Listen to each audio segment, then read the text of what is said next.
எனக்கு ரொம்ப நாளாக இருக்கிற ஒரு சந்தேகம். நம்ம எல்லாருமே வந்து டேப்லெட் வந்து சாப்பிடுவோம். ஏதாவது ஃபீவரோ, இல்ல வந்து கோல்டோ இந்த மாதிரி ஏதாவது ஒரு பிரச்சனை வந்து வரும்போது, நம்ம வந்து டேப்லெட் சாப்பிடுறது வந்து ஒரு வழக்கம். ஸோ இப்படி இருக்கும்போது எனக்கு வந்த டவுட் என்ன அப்படின்னா, ஒரு 10, 20 வருஷத்துக்கு முன்னாடி போனோம் அப்படின்னா, எனக்கு தெரிஞ்சு ஒரு 15 வருஷத்துக்கு முன்னாடி போனோம் அப்படின்னா, அப்போ குடுத்த அந்த டேப்லெட்லாம் வந்து எந்த மாரி இருந்ததுன்னா, இந்த மாரி நார்மலா வந்து சாக் பீஸ் மாரி வந்து குடுப்பாங்க. அதுதான் வந்து டேப்லெட்டா வந்து இருந்தது.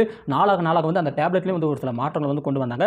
அதில மிக முக்கியமான ஒரு டேப்லெட் அப்படின்னா வந்து டியூப் மாத்திரைகள்னு சொல்லுவாங்க. அதாவது டியூப் மாரி இருக்கும். உள்ள பார்த்தீங்கன்னா வந்து குட்டி குட்டியா வந்து உருண்டையா பார்த்தீங்கன்னா வந்து அந்த மருந்துகள் வந்து இருக்கும். ஸோ இப்படி இருக்கும்போது எனக்கு வந்து ஒரு சந்தேகம் என்ன அப்படின்னா, பிளாஸ்டிக் அப்படின்றது வந்து மனிதனுக்கு வந்து ரொம்பவே வந்து ஒரு மோசமான பாதிப்பை ஏற்படுத்தக்கூடிய ஒரு வித பொருள் அப்படின்றப்ப, ஸோ அந்த டியூப் மாத்திரையில பார்த்தீங்கன்னா அவுட்டர்ல இருக்கிறது பிளாஸ்டிக் தான். அந்த பிளாஸ்டிக் வந்து நம்முடைய வயித்துக்குள்ள போச்சு அப்படின்னா, நமக்கு வந்து பல பிரச்சனை வந்து ஏற்படுமே. என்னடா இது இத நம்ம வந்து தெரியாமலே வந்து முழுங்கினுக்கிறோமோ அப்படின்ற இந்த ஒரு சந்தேகம் வந்து எனக்குள்ள வந்து இருந்தது. என்ன ஏதுன்னு சொல்லிட்டு நம்ம வந்து கூகுள் பண்ணி பார்க்கும்போது தான் ஒரு விஷயம் வந்து தெரிஞ்சது. என்ன அப்படின்னா, அந்த அவுட்டர் பிளாஸ்டிக் இருக்குல்ல, ஸோ அது வந்து பிளாஸ்டிக்கே வந்து கிடையாது. அது வந்து பார்த்தீங்கன்னா, ஒரு வித புரதம்னு சொல்றாங்க. கெலட்டின் அப்படின்ற ஒரு வித புரதம் அப்படின்னு சொல்றாங்க. இந்த புரதம் வந்து எங்கிருந்து வந்து எடுக்கப்படுது அப்படின்னா, நான் வந்து ஆர்டிகல்ஸ்ல படிச்சேன். அத தான் வந்து சொல்றேன். இந்த மாரி